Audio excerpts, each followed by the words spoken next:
Hello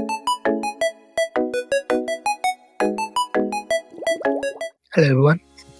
ဒီနေ့မှာတော့ဒီကျွန်တော် customer ဘက်ကနေ order ကိုဘယ်လိုတင်ရမလဲကျွန်တော်ဘက်ကနေ order ကိုဘယ်လို manage လုပ်ရမလဲဆိုတော့ပြအောင်မှာဖြစ်ပါတယ်။အရင်ဆုံး customer ဘက်ကကိုပစ္စည်းတွေကိုကြည့်မယ်။ပြီးရင်ကို product ကို check လုပ်မယ်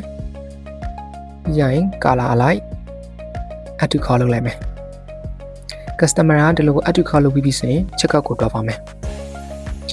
ဒီ checkout ကိုရောက်ပြီးဆိုရင်တော့ဒါ customer က form တွေဖြည့်ရမယ့်နေရာကျန် customer ရဲ့ delivery address note တွေဖြည့်ရမယ့်နေရာဖြစ်ပါတယ်။အဲဆိုအရင်ဆုံးဒီ page ကိုကျွန်တော်ဘယ်လိုမျိုး customize လုပ်ရလဲဆိုတော့အရင်ဆုံးပြပါမယ်။ကျွန်တော် dashboard ကိုပြင်သွားလိုက်ပါ။ပြီးကြရင် site bar ကိုတွားပြီးမှကျွန်တော် setting ကိုတွားလိုက်ပါ။ setting နဲ့ကဒီကျွန်တော်တို့ checkout ကိုတွားလိုက်ပါ။ checkout မှာဆိုရင်ဒီ checkout payment mode က2မျိုးရှိပါတယ်။နောက်တစ်ခုက pay before confirmation ဒုတိယတစ်ခုက pay after confirmation ဖြစ်ပါတယ်။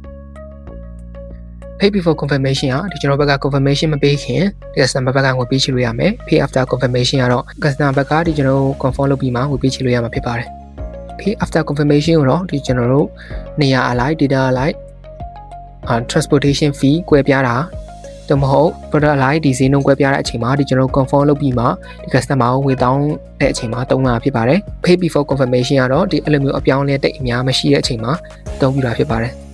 ဒါကတော့ဒီကျွန်တော်တို့ confirmation မလိုပဲ customer ငွေပေးချေလိုတဲ့အတွက်ကြောင့်မို့ကျွန်တော် pay before confirmation လုပ်ထားလိုက်ပါမယ်။ form မှာဆိုရင်ကျွန်တော် customer ရဲ့ဒီထည့်သွင်းမဲ့ဒီ input fee တွေကိုဒီကျွန်တော်တို့ manage လုပ်လို့ရမှာဖြစ်ပါတယ်။အခုကဖုန်းနံပါတ်ရှိမယ်။ပြီးရင် email ရှိပါမယ်။ email ကတော့ဒီအများအပြားကျွန်တော်ပိတ်ထားလိုက်ပါတယ်။ဒီ social handle ကတော့ကျွန်တော် customer Facebook account, Viber account, Telegram account နဲ့ဒီတခြား social account တွေကိုထည့်ခြင်းနဲ့ဆိုရင်ကျွန်တော်ဖွင့်လို့ရပါတယ်။ကျွန်တော် social handle ကိုဖွင့်လိုက်မယ်။ပြီး require ကိုတော့ပိတ်ထားလိုက်ပါမယ်။ဘာလို့လဲဆိုတော့ဒါမထည့်မဖြစ်ထည့်ရတဲ့ fee တခုမဟုတ်လို့ပါ optional fee ဖြစ်တဲ့အတွက်ကြောင့်မို့ကျွန်တော် require ကိုပိတ်ထားလိုက်ပါတယ်ဒီလို address ကတော့ require ပါလိုအပ်ပါတယ် order note ကကျတော့ require ပိတ်ထားပါတယ် checkout message ကတော့ဒီ customer ရဲ့ form အပေါ်မှာဒီကျွန်တော်တို့ပေးချင်တဲ့ message ကိုထည့်ရတဲ့ fee တခုဖြစ်ပါတယ်ဒါတော့ optional ဖြစ်ပါတယ်အများအပြားဒီလိုနေရာမှာဒီ customer ကို form ဘယ်လိုဖြည့်ရမလဲ instruction ပေးတာတော့သို့မဟုတ် customer ကိုဒီတခုဒီညွှန်ကြားချင်တာရှိတဲ့အချိန်မှာဒီကျွန်တော်ထည့်ရမှာဖြစ်ပါတယ်ကျွန်တော်တို့အခုအစမ်းထည့်ပြလိုက်ပါမယ်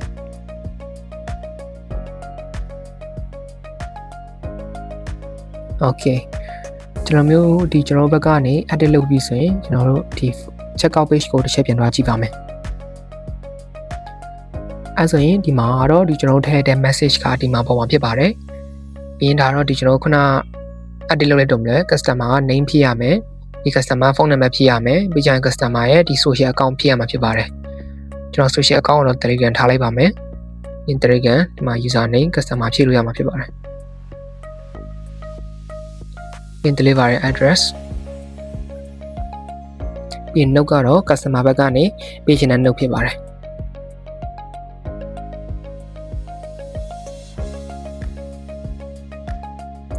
Okay အဲ့လိုဆိုရင် customer ဘက်ကဒီ place order လုပ်လိုက်မယ်ဆိုရင်ဒါလာ order တင်ပြီးတော့ဖြစ်ပါတယ်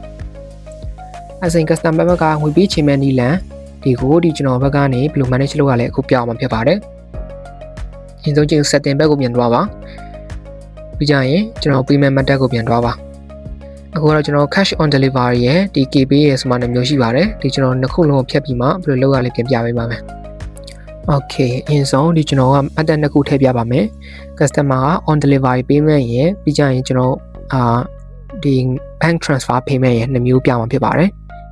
ဆို cash on delivery payment method ကိုယူလိုက်မယ်ဆိုရင်ဒီအောက်မှာဒီကျွန်တော် fee တွေက auto ထည့်ပေးထားဖြစ်ပါတယ်နိုင်ကတော့ cash on delivery detail ကတော့ဒီကျွန်တော် label နဲ့ value နဲ့ထည့်ရတဲ့ detail fee ဖြစ်ပါတယ် cash on delivery ကအဲ့လောက်ထိမလိုတဲ့အတွက်ကြောင့်မို့ဒီကျွန်တော်ကထည့်တော့ပါဘူးinstruction ကကျွန်တော်တို့ customer ကိုဒီ payment method နဲ့အကြောင်းအရာနဲ့ပတ်သက်ပြီးမှ customer ကိုတည်စီတဲ့လိုတဲ့အရာတွေကိုဒီမှာထည့်လို့ရပါတယ်ဥပမာမျိုးတစ်ခုအတွင်းမဲ့ဒီ payment method ကိုအသုံးပြုလို့ရသည်သို့မဟုတ်ဒီလို payment method ကိုအသုံးပြုရင်ဈေးကဘယ်လိုကွဲပြားမည်စတဲ့ဒီ instruction ကို customer ကိုပြလို့ရပါတယ်တာမန်အားဖြင့်ရန်ကုန်အတွင်းမဲ့ cash on delivery ပေးမည်သို့မဟုတ်ဒီ monthly အတွင်းမဲ့ cash on delivery ပေးမည်အဲ့လို message တွေအများအပြားထည့်ကြပါတယ်ကျွန်တော်ကတော့ဒီတိုင်းမှာထားလိုက်ပါမယ်ဒီ require proof ကိုပိတ်ထားလိုက်ပါမယ် require proof ကိုပိတ်ထားခြင်းအပြင် customer က screenshot တို့ဘာလို့ဒီထည့်စရာမလိုပါဘူးအဲဒါကျွန်တော်ကဒီ active ကိုဖွင့်ထားမယ်ဆိုရင် customer ဒီ payment method ကိုအသုံးပြုလို့ရမှာဖြစ်ပါတယ်ဒီ add method ထည့်လိုက်ပါမယ် ပြီးရင်နောက်ထပ် method တစ်ခုပြန်ထည့်ပါမယ်ဒီခါတော့ဒီကျွန်တော် QR wallet ကိုထည့်လိုက်ပါမယ်ပြီးရင် KB ပြီးရင် account number account name မှာဒီကျွန်တော် account name ထည့်လိုက်ပါမယ်ပြီးရင် account ရဲ့ phone number okay ဒါဒီထည့်ရကျွန်တော်ခုနပြောတဲ့အတိုင်းဒီ level ရဲ့ value ရထည့်ရတဲ့ fee ဖြစ်ပါတယ်ပြီးရင်ထည့်ချင်တာရှိရင်ကျွန်တော် add detail လုပ်လို့ရပါတယ်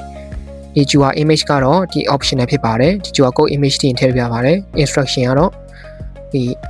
ခုနပြောသလိုပဲထည့်လို့ရပါတယ် require payment proof ကိုဖွင့်ထားလိုက်ပါမယ်ဘာလို့ဆိုတော့ဒီ payment method က customer ဘက်က screenshot upload လုပ်ဖို့လိုပါအဲဆိုကျွန်တော် add method ထည့်လိုက်ပါမယ်ဒါဆိုရင် customer ဒီ payment method နှစ်ခုလုံးကိုအသုံးပြုလို့ရပြီဖြစ်ပါတယ်အဲဆိုရင်ဒီ KB ကိုယူလိုက်မယ်ဆိုရင်တော့ဒီကျွန်တော်ငွေလဲပြီးမှ screenshot upload လုပ်ရမှာဖြစ်ပြီးမှ cash on delivery ဆိုရင်ကျွန်တော် payment proof မလိုပါဘူးကျွန်တော် customer KB ကိုယူလိုက်မယ်ဒီ reference note ကတော့ customer က optional ထည့်လို့ရပါတယ်ဒီ screenshot ကိုဒီကျွန်တော်ပုံစံတစ်ခုထည့်လိုက်ပါမယ် customer ငွေပေးချပြီးဒီလိုပုံထည့်ပြီးဆိုတာနဲ့ဒီ submit payment ကိုနေလဲပါမယ် okay ဒါဆိုရင်တော့ order တင်ပြီးမှ payment လုပ်တဲ့ process ကတော့ customer ဘက်ကနေပြီးသွားပါပြီအဲဆိုရင်ကျွန်တော်တို့ order dashboard ကိုတွားပါမယ်စိုက်ပါတွေက order ကိုဝင်မယ်ဆိုရင် customer ရဲ့ order ကိုမြင်ရမှာဖြစ်ပါတယ် order မှာကျွန်တော် status ကနှစ်ခုရှိပါတယ် order status နဲ့ payment status ရှိပါတယ် order status ကတော့ဒီ order ရဲ့အခြေအနေကိုဒီကျွန်တော်တို့မှတ်တဲ့အခါအသုံးပြုပါတယ် payment status ကတော့ဒီကျွန်တော်တို့အခုငွေပေးချေမှုရဲ့အခြေအနေကိုအသုံးပြုမှာဖြစ်ပါတယ်အခု order status ကိုဒီကျွန်တော်က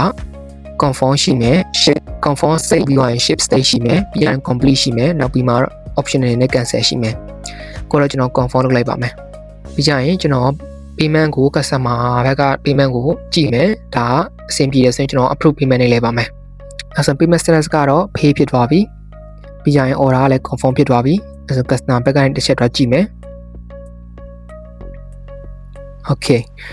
ဒါဆိုရင်တော့ customer ရဲ့ order ကသိကြပါပြီဒီငွေလဲပေးချေသွားပြီဆိုတဲ့ state ဖြစ်သွားပါပြီပေါ့နော်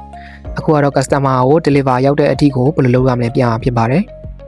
ဒီ customer ကိုပို့လိုက်ပြီဆိုတာနဲ့ကျွန်တော်ကstatus ကို ship လို့ပြောင်းလို့ရပါတယ် ship ဆိုတော့ customer order လမ်းမှာရောက်နေပြီဆိုတဲ့အဓိပ္ပာယ်ပါပဲ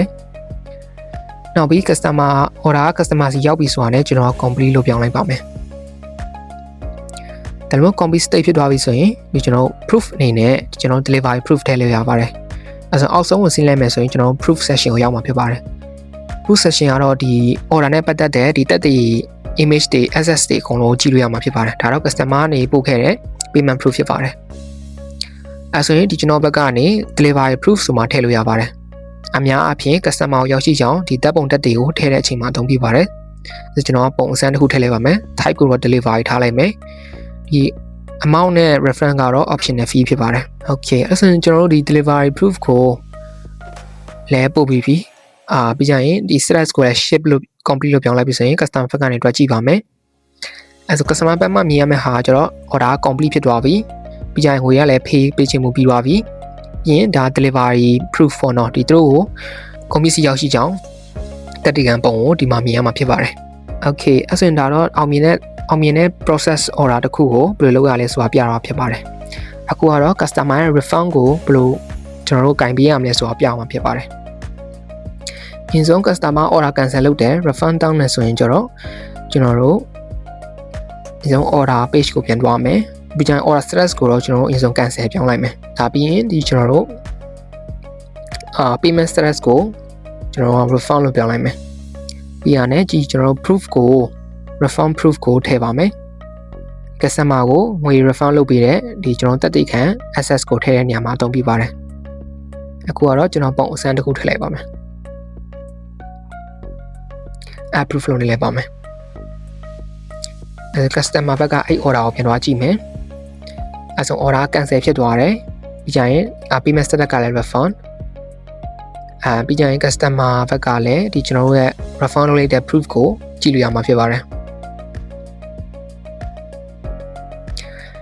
အဲဆိုရင်ကျွန်တော်အခုပြတော့ဒီ order flow ဘယ်လို management လုပ်မလဲပြီးကြရင် check out page ရဲ့ payment setting တွေကိုဘယ်လို modify လုပ်မလဲဆိုတာပြတာဖြစ်ပါတယ်